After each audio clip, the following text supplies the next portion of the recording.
What if I told you there's a country made up of hundreds of islands, scattered like jewels across the vast Pacific Ocean? A country so spread out that its territory is larger than the continental United States. Yet almost no one can point to it on a map. What if I told you that in this country, money can weigh hundreds of kilos, forgotten wars are hidden just beneath the waves, and ancient traditions, not modern laws, still decide who holds real power? This isn't a fantasy novel. This is a real place. A nation the world seems to have forgotten. Welcome to the Federated States of Micronesia. Let's start with the basics, because for most people, this place is a complete mystery. Where exactly is Micronesia? First, it's not a single island. It's a sprawling nation composed of over 600 islands, grouped into 4 distinct states: Yap, Chuuk, Pohnpei, and Kasseré. To give you some perspective, imagine stretching a country from California all the way to Bermuda. That's the sheer scale of Micronesia's maritime territory. These islands are scattered across an area of the Pacific Ocean so immense that traveling between them can feel like an expedition to another world. Most are so remote that reaching them, even with modern planes and boats, can take days of careful navigation. This isolation has preserved cultures and traditions that have vanished almost everywhere else on Earth. It's a nation defined not by land, but by the ocean that connects and separates its people. Now, let's talk about money. On the island of Yap, you'll find a currency that completely defies our modern concept of finance. Here, money doesn't fit in your wallet. In fact, some of it is so large it doesn't even move. They use rice stones, or stone money. These are massive, circular limestone discs with a hole carved in the middle. Some are small enough to be carried, but the most valuable ones can be over 12 feet in diameter and weigh more than 4 tons heavier than a rhinoceros. So, how do you use money you can't move? The value isn't just in the stone itself, but in its history. Who owned it? How difficult was it to bring to the island from its source? Hundreds of miles away in the ownership of these stones is passed down orally.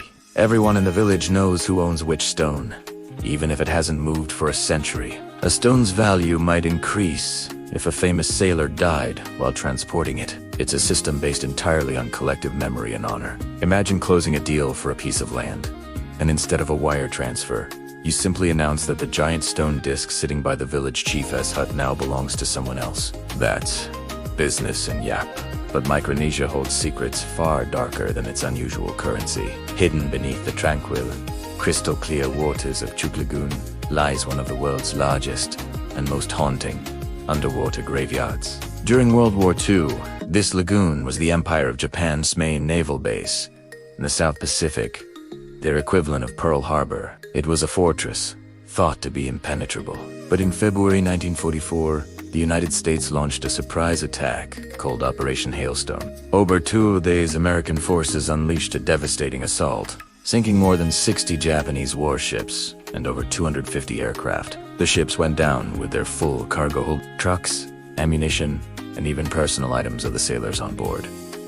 Today, this underwater fleet is frozen in time. Divers can explore the ghostly wrecks, swimming through cargo holds filled with sake bottles and gas masks. It's a silent, submerged memorial to a brutal conflict, a war cemetery where the ghosts of history are preserved by the sea. From the depths of the ocean, let's travel to an island that seems to be perpetually drenched by the sky. This is Pohnpei, home to the nation's capital, but more famously known as one of the wettest places on Earth.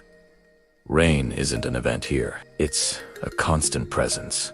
The island receives an astonishing amount of rainfall almost every single day, feeding a landscape of almost impossibly dense, vibrant green jungles, cascading waterfalls, and misty, cloud-shrouded mountains.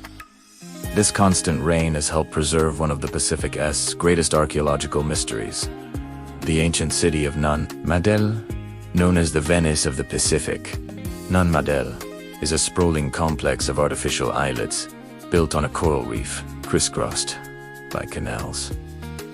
It was constructed from massive basalt logs, some weighing up to 50 tons, by a civilization that had no wheels, no pulleys, and no metal tools. How they quarried, transported, and stacked these colossal stones remains a profound puzzle for historians and engineers. Walking through these silent, moss-covered ruins. You feel a deep sense of awe and mystery, as if you've stumbled upon a lost city from a forgotten epic. Micronesia's identity is a fascinating blend of fierce independence and deep reliance. It is a sovereign nation, but it exists in a unique and complex relationship with the United States. Through an agreement known as the Compact of Free Association, the U.S. is responsible for Micronesia's defense. In return, the U.S. military has strategic access to its vast ocean territory, but the agreement has a life-changing impact on its citizens. Micronesians can live, work, and study in the United States without a visa, and they can even serve in the U.S. Armed Forces. In fact, they enlist at a higher per capita rate than citizens of any U.S. state. This creates a strange duality. You might meet a Micronesian elder who has never left his home island, living a life governed by ancient custom while his grandchild serves on the U.S. Navy destroyer in the Persian Gulf, or works as a nurse in Arkansas. It's a country caught between two worlds, navigating its path between ancient tradition and modern geopolitics. Despite its resilience, Micronesia faces an existential threat that it cannot fight alone. Like many lowly island nations, its very existence is at risk due to climate change and rising sea levels. Many of its atolls and islands are only a few feet above the high tide line. For the people living there, this isn't a distant political debate. It's a daily reality. Saltwater intrusion is contaminating freshwater sources and killing crops. King tides flood villages more and more frequently.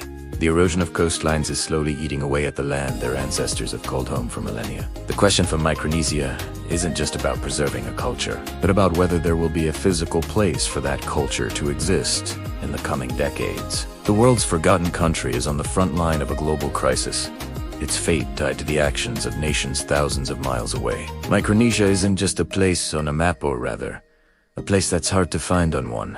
It's a living library of human history, a testament to resilience, and a reminder that some of the most incredible stories on our planet are the ones we almost never hear about. It's a world of stone money, underwater ghosts, rain-soaked ruins, and a people navigating a future that is deeply uncertain. It forces us to reconsider our definitions of what a country is, what money is, and what it means to be connected in our modern world. If you're fascinated by these hidden corners of the globe, the stories that get overlooked, and the countries that nobody talks about, then you've come to the right place. There are so many more stories like this to tell. Make sure you hit that subscribe button and turn on notifications so you don't miss our next journey into the unknown. Thanks for watching.